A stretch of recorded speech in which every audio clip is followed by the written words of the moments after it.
नमस्कार। स्त्री दर्पण के मंच पर मैं पारुल बंसल आप सभी का हार्दिक स्वागत एवं अभिनंदन करती हूँ। आज मैं उपस्थित हूँ आप सभी के बीच वार्ता की छठवीं श्रृंखला लेकर, जिसमें आज हमारे बीच उपस्थित हैं उर्मिला शुक्ला जी। हम चर्चा करेंगे उनके उपन्यास बिन ड्योढ़ी का घर के भाग 1 पर।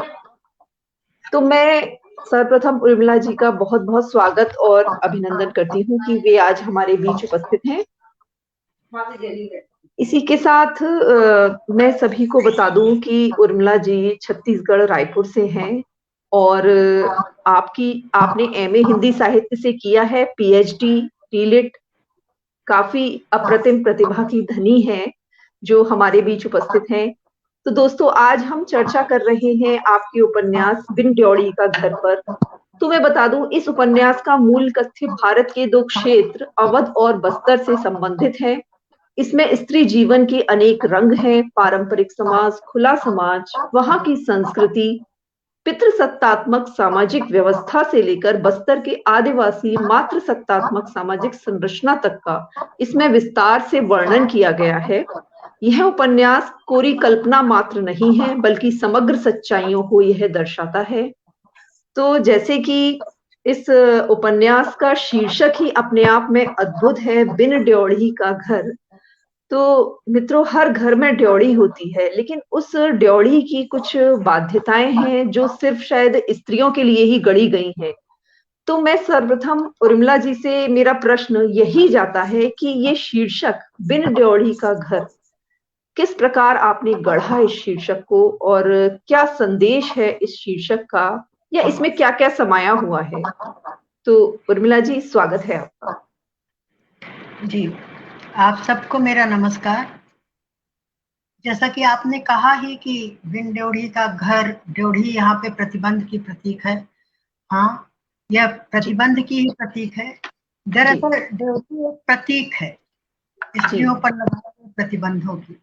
बहुत पहले से मुहावरा चला आ रहा है, ड्योढ़ी लांघना, घर की ड्योढ़ी लांघना मतलब विरोध करना, प्रतिरोध करना, जी, या कहना चाहिए विद्रोह करना होता है। जी, तो ये जो ड्योढ़ी है, ये केवल स्त्रियों के लिए ही बनाई गई है। जी, पुरुषों का ड्योढ़ी से कोई लेना देना नहीं है, उनके जी, ऊपर कोई प्रतिबंध नहीं है। वो जैसा जीवन चाहे वैसा जीवन जी सकते हैं, लेकिन स्त्रियों के लिए कदम कदम पर प्रतिबंध। जिस समाज की ये कथा, जहाँ से ये कथा शुरू होती है, उस समाज में तो उस जमाने में स्त्रियों का जोर से हंसना तक प्रतिबंधित था। जी, जोर बिल्कुल से सही हंसना, कहा।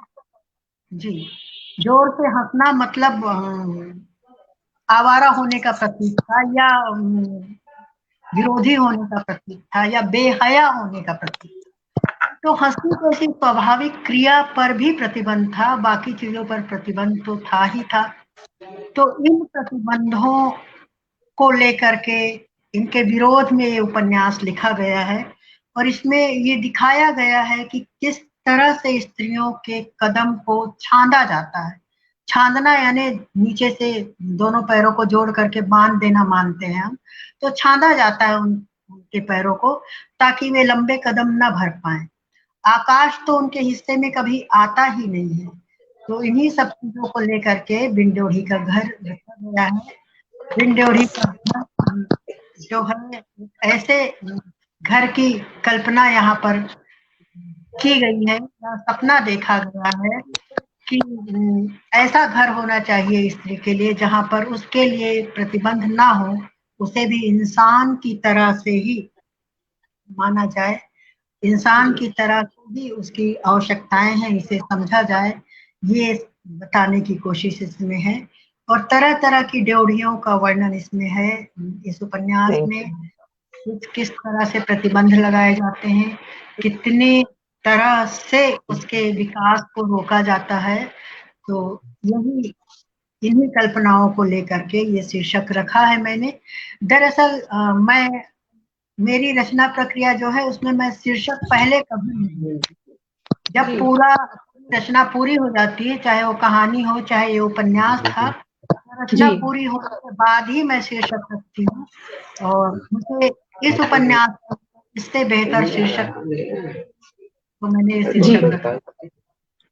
बिल्कुल सही कहा उर्मिला जी आपने कि ज्यादातर कुछ रचनाएं मैं भी लिखती हूँ, तो जब शुरुआत करती हूँ तब शीर्षक नहीं गढ़ती। ज्यादातर रचना पूरी होने के बाद ही उसको एक नाम, जैसे कहते हैं ना कि बच्चा भी जब जन्म ले लेता है तो उसके बाद ही उसका एक नाम रखा जाता है।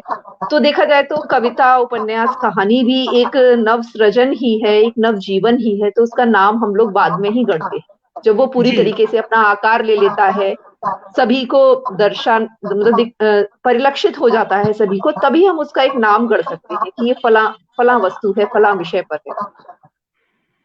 जी जी बिल्कुल। मेरी आवाज ठीक आ रही है उर्मिला जी? बिल्कुल बिल्कुल बिल्कुल जी स्पष्ट आ रही।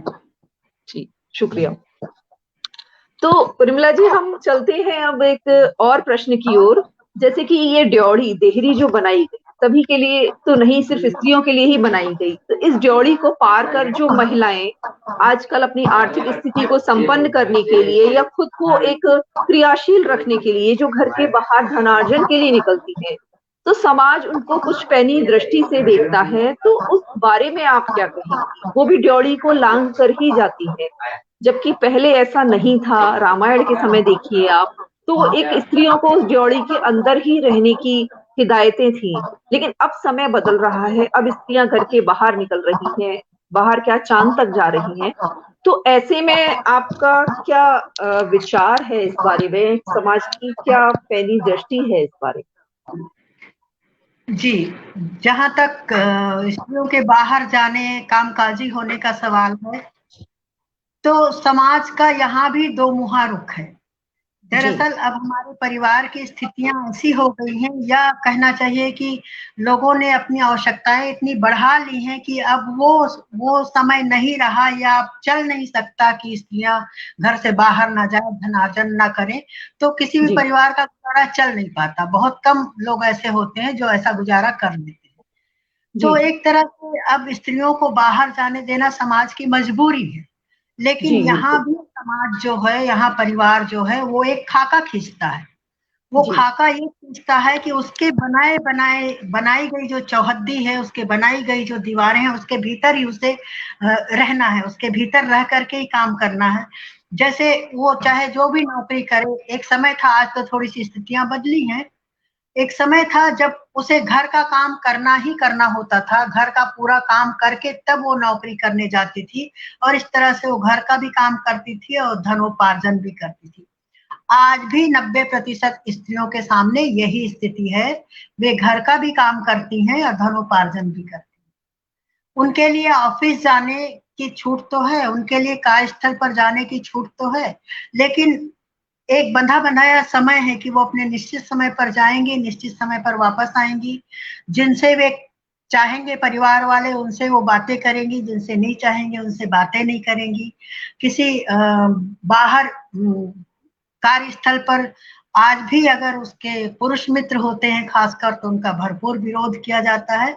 तो ये स्थितियां अभी भी बदली नहीं है, और समाज जो है स्त्रियों पर, कहना चाहिए कि स्त्रियों पर नजर रखता है, खासकर उसके चरित्र का सर्टिफिकेट आज भी समाज के हाथ में है, और वो गाहे बगाहे बिना मांगे भी इस सर्टिफिकेट को बांटता रहता है, और स्त्रियों पर इस तरह से पूरा अंकुश रखना चाहता है। दरअसल समाज यानी हमारी पितृसत्ता है, पितृसत्ता किसी भी स्थिति में स्त्री को मुक्त नहीं करना चाहती।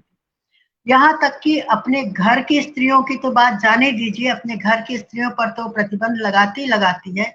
बाहर अगर कोई अकेली स्त्री रहती है तो उस पर भी हजारों प्रतिबंध लगाती है, अब लांछन लगाती है।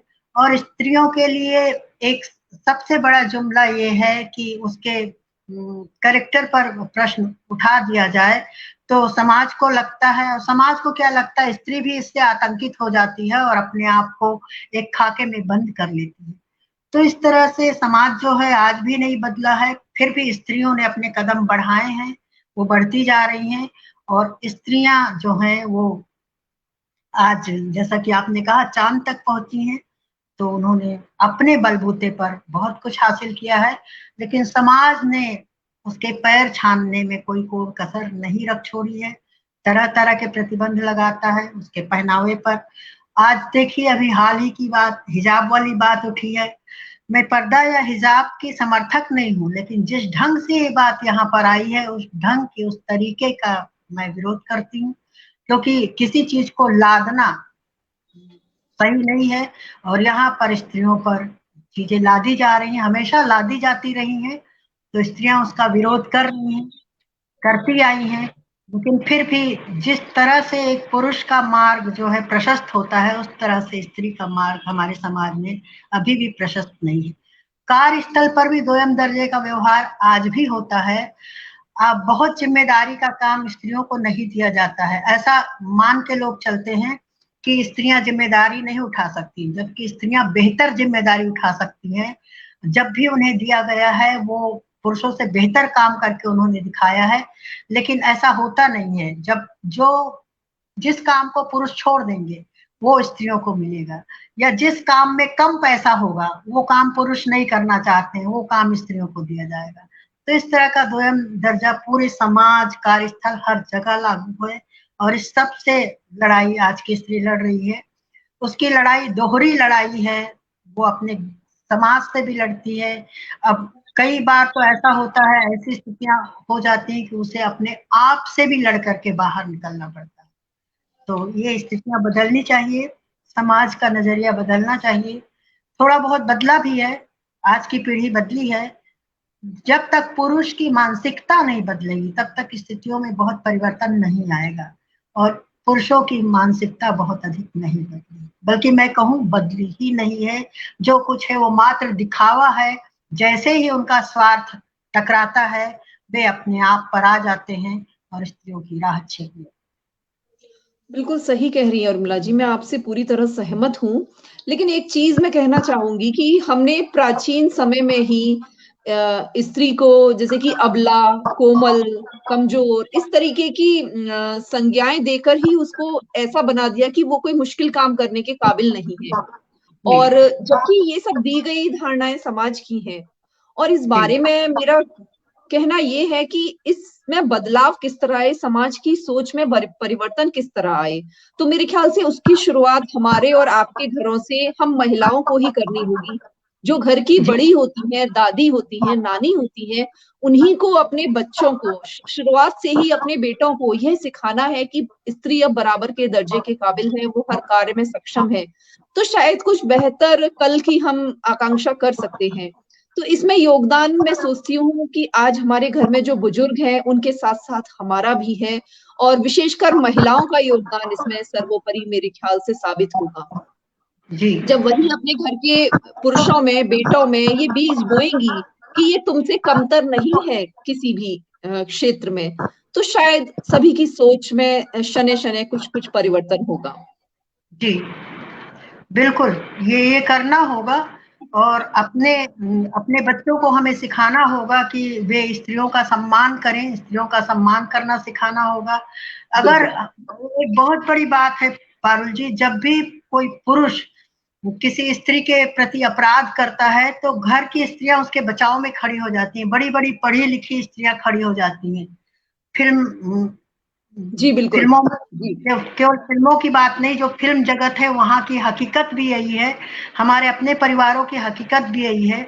हम खड़े हो जाते हैं कि नहीं हमारा बेटा ऐसा नहीं कर सकता, नहीं मेरा पति ऐसा नहीं कर सकता। तो हमें हकीकत को समझ करके अगर हमारा बेटा है, हमारा पति या हमारा भाई अपराधी है तो हमें उसका विरोध करना चाहिए। घर से ही विरोध होगा तभी बिल्कुल। समाज जो है वो सुधरेगा। हम जब तक अपने संरक्षण में लेते रहेंगे अपने घर के अपराधियों को, तब तक परिवार या समाज या देश कभी भी नहीं सुधरेगा।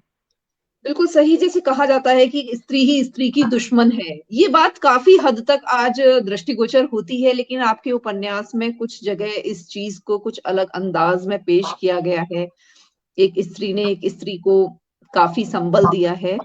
तो उर्मिला जी, इसी के साथ-साथ जैसे मैं अब उपन्यास से संबंधित एक हमारे बीच वंदना गुप्ता जी जुड़ चुकी हैं, उनका बहुत-बहुत स्वागत और अभिनंदन है।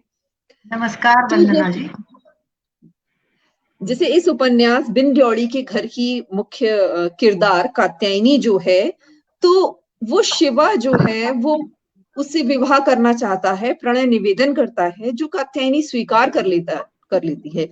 लेकिन वो विवाह को स्वीकार क्यों नहीं करती है, जबकि वो गर्भवती है? क्यों वो उसको विवाह करने से मना कर देती है उर्मिला जी? जी, ये सच है, कात्यायनी शिवा के प्रति आकर्षित है, उसका प्रणय निवेदन स्वीकार कर लेती है मन मन से, लेकिन विवाह नहीं स्वीकार कर पाती, विवाह का प्रस्ताव। उसका एक बहुत बड़ा कारण है। उसका कारण यह है कि शिवा जब उससे विवाह का प्रस्ताव उसके सामने रखता है, तो वो उसके समाज की और अपने समाज की एक लंबी तुलना करता है। वो बताता, उसका उद्देश्य भले ही ये न रहा हो कात्यायनी को कमतर दिखाने का, लेकिन वो जो कहता है उससे उसे लगता है कि शिवा और हमारे समाज के पुरुषों में कोई फर्क नहीं है। जैसे कि शिवा कहता है कि आपके समाज में तो आप जिस तरह की स्थिति में हैं, इस तरह की स्त्रियों को कोई नहीं अपनाता, लेकिन हमारे समाज में हम इसे अपनाते हैं, और मैं आपको अपना करके आपके बच्चे को अपना नाम देना चाहता हूँ।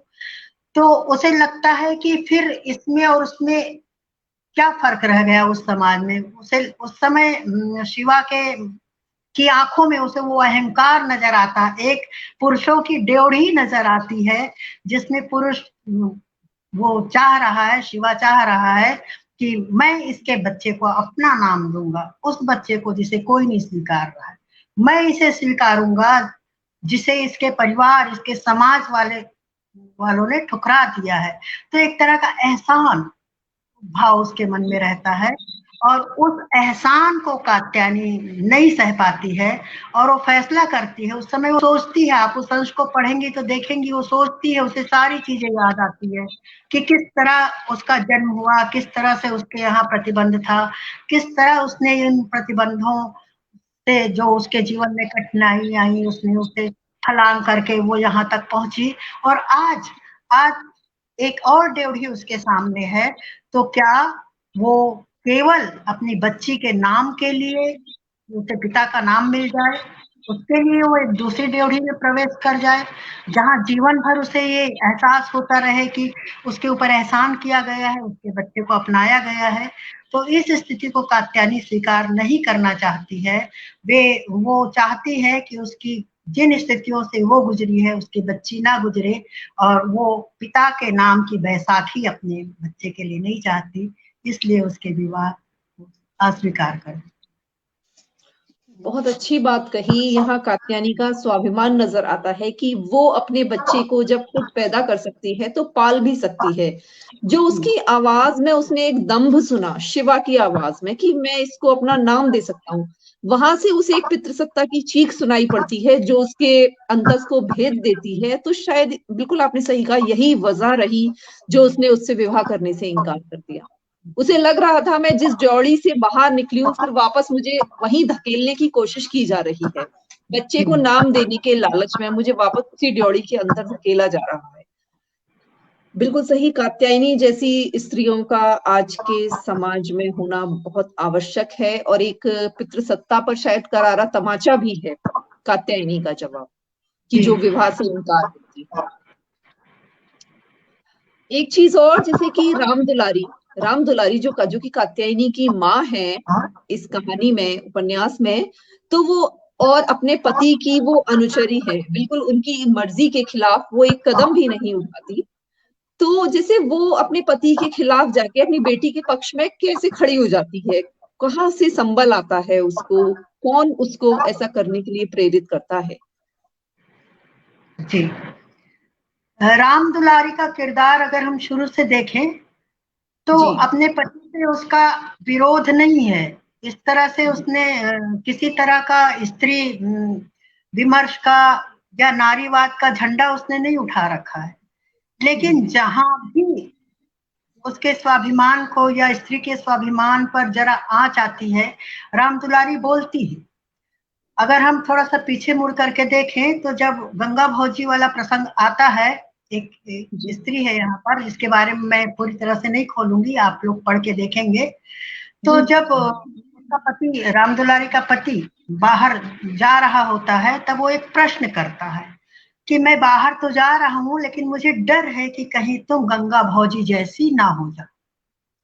तब राम दुलारी कहती है कि यह सवाल तो मैं भी तुमसे कर सकती हूँ, क्योंकि तुम भी तो वहां अकेले ही रहोगे, तुम्हारे जीवन में भी तो कोई आ सकता है, या तुम भी तो कोई गलत कदम उठा सकते हो, लेकिन तुम मुझे इसलिए कह रहे हो कि मैं स्त्री हूँ, और मैं तुम्हें इसलिए नहीं कह पा रही हूँ क्योंकि मैं स्त्री हूँ, तुम पुरुष हो इसलिए तुम कुछ भी कर सकते हो। तो साहस तो राम दुलारी में था, शुरू से जी था। तो दरअसल साहस स्त्री के भीतर होता है, जी स्त्रियों के भीतर इतना साहस, इसीलिए तो पुरुष समाज ने इतने प्रतिबंध लगाए हैं। वह उसके साहस को बर्दाश्त नहीं कर सकता, वो जानता है कि स्त्रियां अगर अपने साहस को बटोर लेंगी तो वो तब पुरुषों की आवश्यकता उसके जीवन में नहीं रह जाएगी। जी बिल्कुल। इसीलिए इतने सारे प्रतिबंध लगा करके वह अपनी आवश्यकता को बनाए रखना चाहता है। तो राम दुलारी भी जो साहस दिखाती है आखिरी में आकर के, दरअसल स्त्रियां साहसी तब हो उठती हैं जब उन्हें विरोध के बगैर कोई, खासकर राम दुलारी जैसी स्त्रियां, जब उन्हें लगता है कि अब विरोध के बगैर कोई उपाय नहीं रह गया है। तो राम दुलारी इसलिए पति का विरोध उस समय करती है क्योंकि तब उसे लगता है कि उसे अब कात्यायनी के पक्ष में खड़ा होना जरूरी है। अगर इस समय अगर वो नहीं खड़ी हुई कात्यायनी के पक्ष में, तो फिर वो उसके मन में एक अपराध बोध रह जाएगा कि उसने अपनी बेटी का साथ नहीं दिया, इसलिए वह अपने पति का विरोध करती है। दरअसल शुरू में अगर पाठक पढ़ेंगे तो ऐसा लगेगा कि कात्यायनी की माँ राम दुलारी कात्यायनी के विरोध में है। वो कात्यायनी के विरोध में नहीं होती। दरअसल बहुत सारी स्त्रियां पितृसत्ता का पोषण इसलिए करती हैं क्योंकि वो पितृसत्ता से डरती हैं। वजह चाहे जो भी जी हो, वजह जी चाहे बिल्कुल। आर्थिक स्थिति हो, वजह चाहे सामाजिक स्थिति हो, यहाँ पर राम दुलारी के मन में एक एहसान, पति के का एहसान उसके ऊपर लदा हुआ है कि वो उसने एक बेटी को ही जन्म दिया, मात्र बेटे को जन्म नहीं दे पाई, फिर भी उसके पति ने उसका तिरस्कार नहीं किया, उसे छोड़ा नहीं, दूसरी शादी की नहीं। ये समाज बात बात में उसे जताता भी रहता है, तो एक अवचेतन मन में उसके ये रहता है।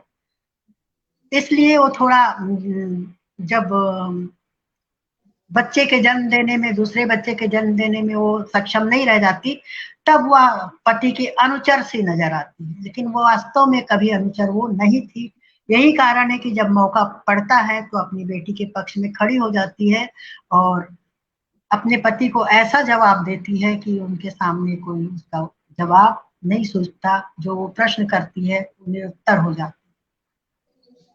बिल्कुल सही, इसमें राम दुलारी ने अपने कर्तव्य का पूरी तरीके से निर्वहन किया है। हालाँकि पति की अनुचरी है, फिर भी बेटी की तरफ उसके जो फ़र्ज़ हैं, उसको उसने बखूबी निभाने की कोशिश की है।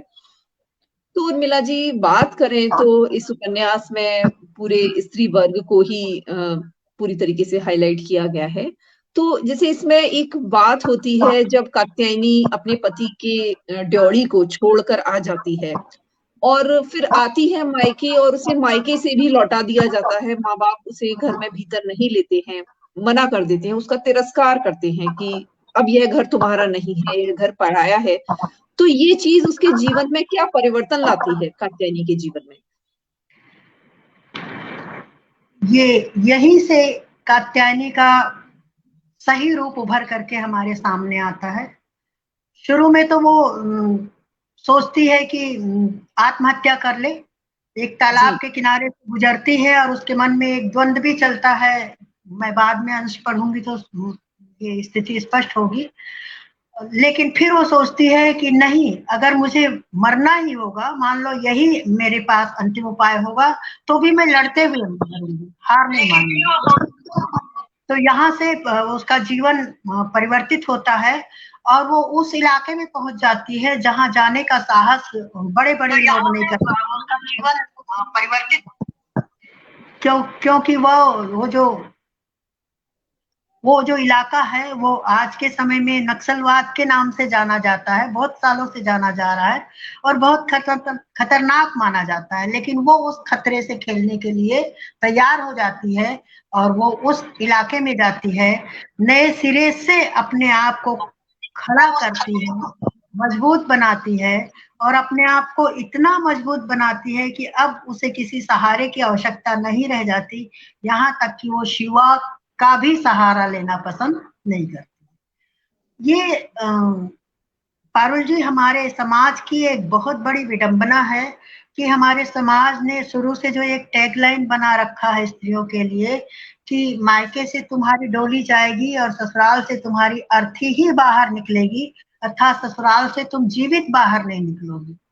तो ये स्थितियां जो हैं इस उपन्यास में उसका प्रतिरोध करती हैं और ये बताने की कोशिश इसमें है कि स्त्री अपने जीवन को नए सिरे से निर्मित कर सकती है, नए परिवेश में भी वो संघर्ष से खड़ी रह सकती है और अगर वो चाहे तो एक मिसाल प्रस्तुत कर सकती है। तो कात्यायनी के जीवन में बहुत संघर्ष है, लेकिन वो उन संघर्षों से पार आती है, उन संघर्षों को वो झेल जाती है और यही कात्यायनी की विशेषता है और यही समाज के लिए संदेश भी है। वो उस समाज के लिए जिस तरह से कात्यायनी के माँ बाप ने उसके साथ किया, उस तरह किसी भी माँ बाप को किसी लड़की के साथ नहीं करना चाहिए। बिल्कुल सही। फिर भी आप देखती होंगी हमारे समाज में ये सब होता ही रहता है। बहुत कम माता पिता होते हैं जो ससुराल से लौटाई गई बेटी को स्वीकार कर। बिल्कुल सही कहा। जैसे कि कहावत भी है, राजा की बेटी भी नहीं निभी मायके में।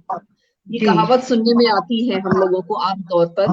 तो फिर हम और आप तो बहुत साधारण इंसान हैं जो कैसे ब्याही बेटी को और रख पाएंगे। बिल्कुल सही कहा गया है इसमें। लेकिन कितनी जगह जब स्थिति गलत होती है, जब उसके ससुराल में गलत हो रहा है, तो उस स्थिति में मैं कहती हूँ हर मायके वाले को अपनी बेटी के साथ अडिग होके खड़ा होना ही चाहिए। बिल्कुल खड़ा होना चाहिए और इस उपन्यास में भी राम दुलारी खड़ी होती है। बिल्कुल, बिल्कुल, बिल्कुल, जो कि एक सराहनीय कार्य कदम है राम दुलारी जी का अपनी बेटी के पक्ष में।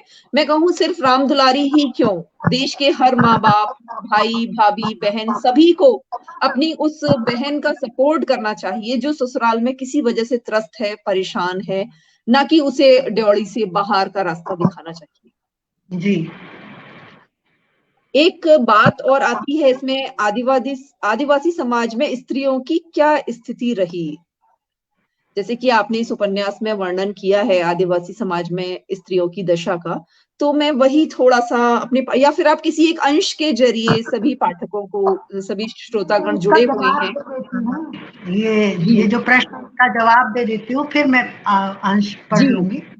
या फिर किसी तो अंश के ज़रिए ही आप इसका उत्तर देना चाहें तो जैसी आपकी मर्ज़ी।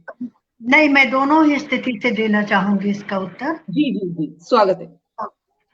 आदिवासी समाज और हमारा समाज, कहना चाहिए अगर मैं कहूँ कि एकदम से अलग है तो शायद इसमें अतिशयोक्ति नहीं हो।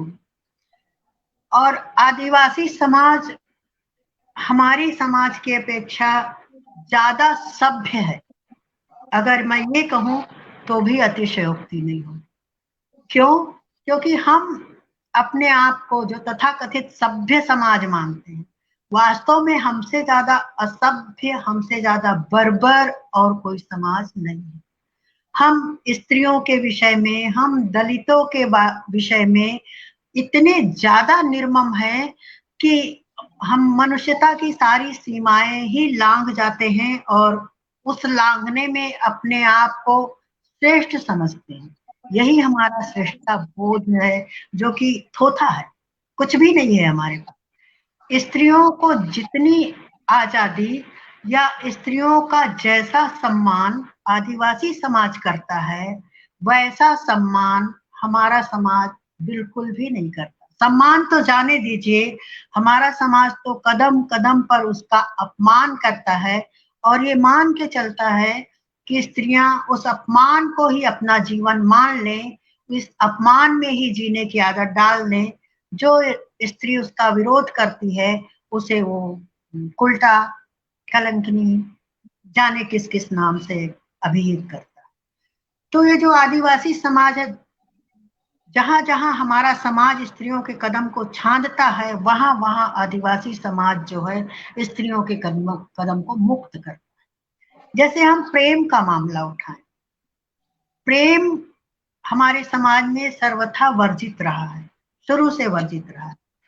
हमारे समाज ने प्रेम के लिए एक खाका तय किया है, प्रेम के लिए विवाह व्यवस्था बनाई है। वास्तव में जब ये व्यवस्था बनाई गई होगी तब इसका स्वरूप निश्चित रूप से अच्छा रहा होगा, लेकिन आज के समय में ये जो एक पक्षी जो हो गया है, उसके कारण स्त्रियां जो है वो घुटन महसूस करती हैं। स्त्रियों के जीवन में तमाम घुटन की स्थितियां समाज उत्पन्न करता है, क्योंकि प्रेम के मामले में भी वो पुरुष को तो स्वतंत्रता देता है, लेकिन स्त्री को स्वतंत्रता नहीं देता। बेटे को स्वतंत्रता देता है, बेटी को स्वतंत्रता नहीं देता।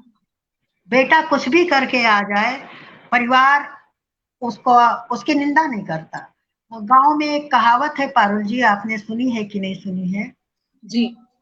बेटे के लिए कहा जाता है कि पुरुष के लिए कहा जाता है कि पुरुष तो कांसे, पुराने जमाने में कांसा बहुत श्रेष्ठ माना जाता था ना। जी तो जी। पुरुष तो कांसे का बर्तन है, धो मान दो फिर चकाचक चमक जाता है। मतलब वो चाहे कितनी भी गलती करे, उसकी गलती में कोई फर्क समाज को, परिवार को नहीं पड़ता। जी, कोई और आपत्ति स्त्री नहीं। जो है वो मिट्टी की हांडी है, वो एक बार चढ़ती है उसके बाद अशुद्ध हो जाती है, उसको फोड़ दिया जाता है या फूट जाना ही उसकी नियति है, ये मान के चलते। तो बिल्कुल ये सही। समाज दोहरापन है। तो ये स्थिति हमें आदिवासी समाज में देखने को नहीं मिलती। वहां नहीं प्रेम मिलती। करने की स्वतंत्रता स्त्री को भी उतनी ही है जितनी पुरुष को है। विवाह की भी स्वतंत्रता स्त्री को भी उतनी ही है जितनी पुरुष को है। हमारा समाज, खासकर सवर्ण समाज की बात मैं करूं, जिसे हम तथाकथित सवर्ण मानते हैं, तो सवर्ण समाज हमारा जो है वो इतना ज्यादा बंधनों में बांध करके स्त्री को रखता है, वो उसको जरा सी भी छूट नहीं देता। अगर स्त्री विधवा हो जाए तो उसे, आज के समय में तो दूसरे विवाह का चलन हो गया है, लेकिन जी बिल्कुल। फिर भी बहुत कम ऐसा अवसर हमें देखने को मिलता है जब किसी कुंवारे लड़के ने किसी विधवा स्त्री से विवाह किया हो। मिलते हैं इक्के दुक्के उदाहरण, लेकिन बहुत कम मिलते हैं, वो विरले ही होते हैं। बहुत बिल्कुल। कम। जबकि ऐसे पुरुष पुरुष। जबकि पुरुष चाहे वो 60 साल से ऊपर का क्यों ना हो गया हो, उसे कुंवारी जी, लड़कियां मिल जाती हैं, मिल आधी जाती हैं, उम्र बिल्कुल। की लड़कियां मिल जाती। तो ऐसा स्त्रियों के मामले में नहीं होता। नहीं तो ये, होता। हाँ। और एक चीज और है, अगर मान लो किसी विधवा स्त्री ने विवाह किया और उसके बच्चे हैं, तो विधवा स्त्री तक तो एक बार स्वीकार है किन्हीं किन्हीं स्थितियों में, लेकिन उसके जी, बच्चे कदापि स्वीकार नहीं है। नहीं किए उसके जाते। उसके बच्चों को पुरुष स्वीकार नहीं करता। जबकि बिल्कुल इसी बात। जी। आदिवासी समाज में ऐसा नहीं है।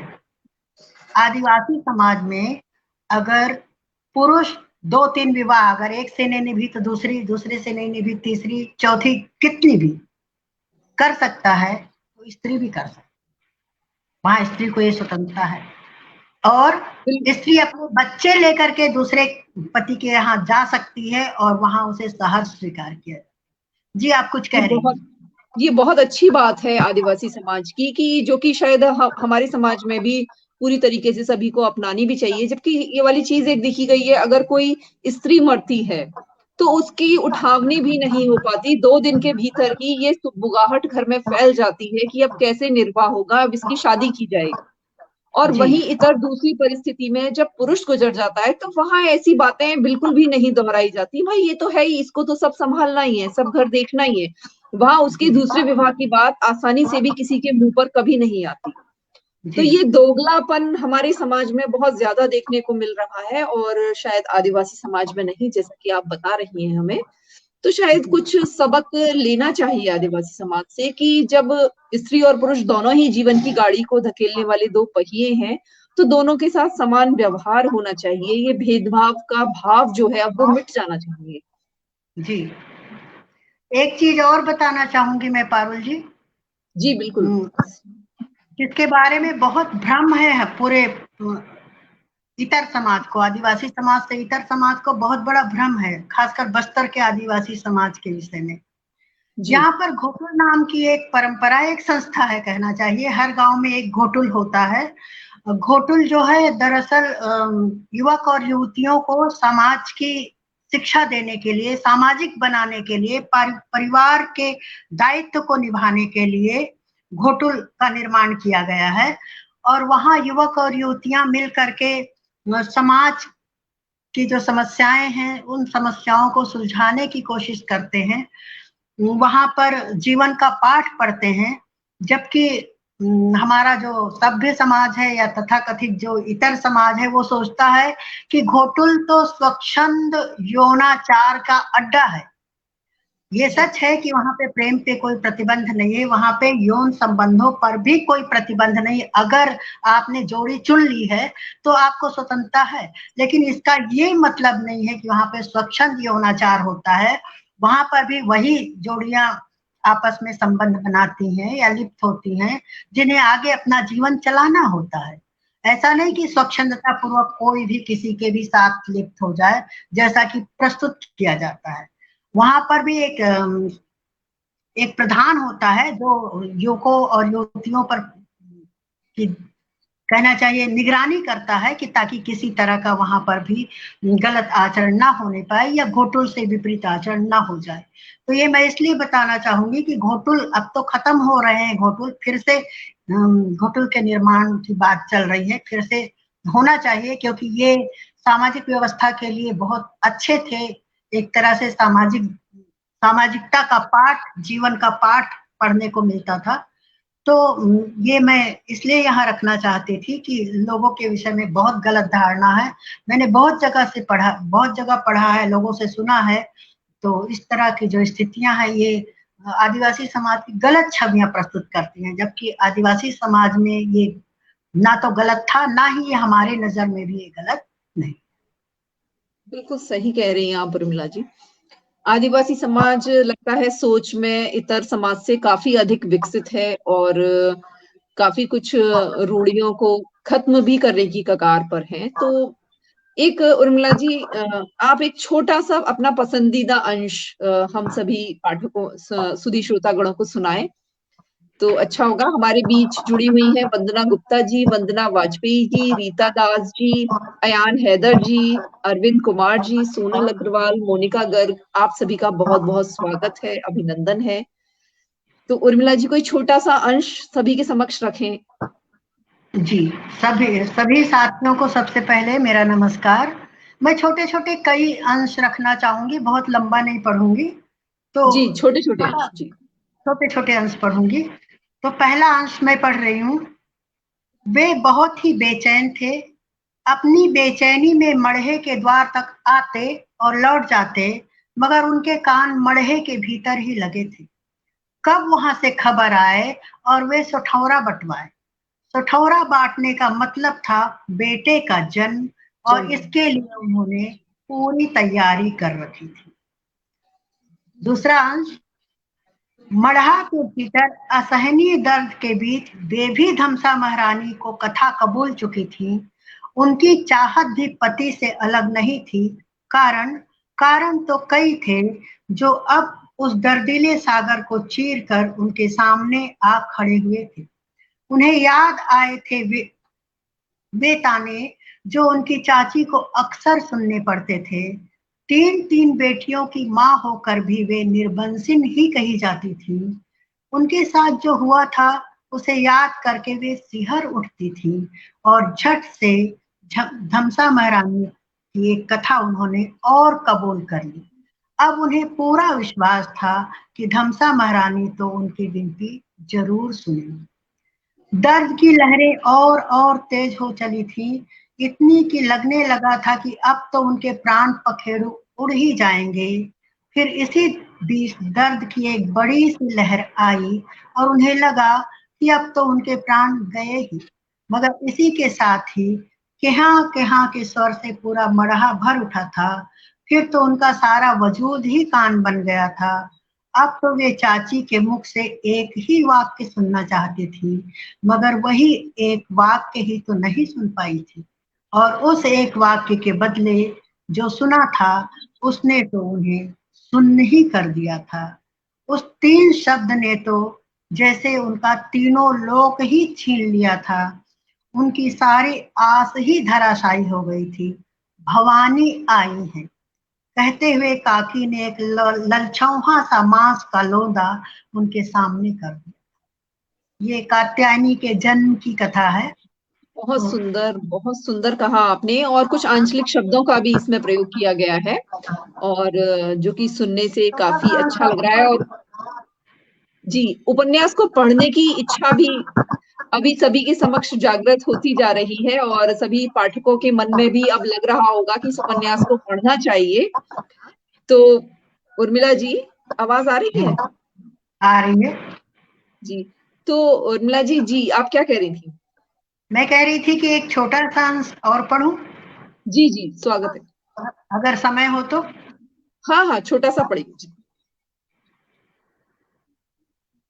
ये राम दुलारी जब अपने पति के साथ जाती है, वे जा रही थी उनके साथ, बिना ये जाने कि उन्हें कहाँ जाना है, उन्हें किन लोगों के बीच रहना है, और ये सब पूछने का ना तो कोई औचित्य था और ना ही सामर्थ्य। वे तो औरत थी, और औरत को तो ये समाज थरहा ही मानता है, धान का थरहा। थरहा के लिए तो फिर भी मिट्टी तैयार की जाती है, खाद पानी का भी ध्यान रखा जाता है, मगर औरत, उसके बारे में क्या सोचना। उसे तो जहां भी रोको वो अपनी जड़ें जमा ही लेगी, और ना भी जमा पाए तो क्या, वो भी कहाँ सोचती है ये सब। उसे तो बस जाना ही होता है अपने मालिक के साथ, गाय की तरह। तो वे भी जा रही थी एक अनजान दिशा की ओर, और पीछे छूट गया था वो मड़हा जिसे उन्होंने घर बनाया था, वो जमीन जिससे उन्होंने अपना अनुकूलन कर लिया था और मान लिया था कि ये उनकी मातृभूमि भले ही ना हो, जन्मभूमि भले ही ना हो, मगर उससे कम भी तो नहीं है, क्योंकि ये उनकी अपनी ससुराल थी। मुश्किल से सही, पर धीरे धीरे उनकी जड़ें जमने लगी थी यहाँ। मगर अब यूं जाना और सब कुछ छोड़कर, वह गृहस्थी जिसे तिल तिल करके जोड़ा था उन्होंने, सो एक एक चीज याद बनकर आंखों में उतर रही थी। अब तक जिन चीजों से कभी कोई लगाव नहीं था, अब उसकी याद भी आ रही थी। तो जब चलने को हुई तो उन्हें लगा जैसे किसी ने उनके गोड़ छांद लिए हों, और मड़हा के द्वार पर ठिठक गई थी वे। फिर कुछ आगे बढ़ी तो मऊहारी आई, और अनचाहे ही उनके कदम वहां भी ठिठक गए। गौने के समय परछन से पहले यही तो उनका मियाना उतारा गया था, और जब स्टेशन की ओर चली तो उस राह को देखकर एक फूक सी उठी। यही तो राह है जो उनके मायके तक जाती है। अब जाने कब दिखेगी ये राह, और जाने कब वे मायके का मुंह देख पाएंगी। सोचकर उनकी आंखें कुछ पनीली सी हो उठी थी, मगर उन्होंने अपने आंसुओं को चुपचाप पोंछ लिया। बहुत सुंदर अंश। और मैं सोच रही हूँ कि अब इस सबको सुनने के बाद जो भी यहाँ पर सुन रहे हैं, उपन्यास को पढ़ने की इच्छा जरूर जागृत हो जाएगी। और मेरा भी कहना है कि बिन ड्योढ़ी के घर को पढ़ने के बाद ही हम अपने मन की ड्योढ़ी को पार कर पाएंगे। उसमें ऐसी भावों का, विचारों का वर्णन है कि जो हमारे मन की ड्योढ़ी को जरूर भेद पाएंगे। और बहुत सुंदर मुलाकात रही उर्मिला जी आपके साथ। बहुत बहुत शुक्रिया आपका, बहुत बहुत अभिनंदन। और मेरा सभी से आग्रह है कि उस उपन्यास को जरूर पढ़ें। और हाँ, एक चीज और, इस उपन्यास का भाग 2 भी आ चुका है, और किसी भी उपन्यास का दूसरा भाग लिखने वाली शायद उर्मिला जी पहली महिला हैं। और इससे पहले पुरुषों ने तो कई उपन्यास किए और कई भाग भी लिखे हैं, लेकिन शायद उर्मिला जी पहली हैं जिन्होंने किसी उपन्यास का दूसरा भाग लिखा है। तो ये बड़े ही हर्ष का विषय है, और बहुत ही गर्व का भी। तो इसके लिए मैं पुनः बहुत बहुत बधाई देती हूँ उर्मिला जी को, कि इसी तरीके से हमें आगे और सुंदर सुंदर रचनाओं से, कहानियों से और अभिभूत कराती रहें। बहुत बहुत शुक्रिया उर्मिला जी। बहुत शुक्रिया विदा लेती हूँ। पारुल आपका, स्त्री दर्पण का, और मेरे सब साथी जो जुड़े, जिन्होंने मेरे मेरी बातें सुनी उपन्यास के विषय में, जो जो कुछ भी मैंने कहा, तो मैं आप सबकी बहुत शुक्रगुजार हूँ। बहुत बहुत आभार। शुभ संध्या। शुभ संध्या जी।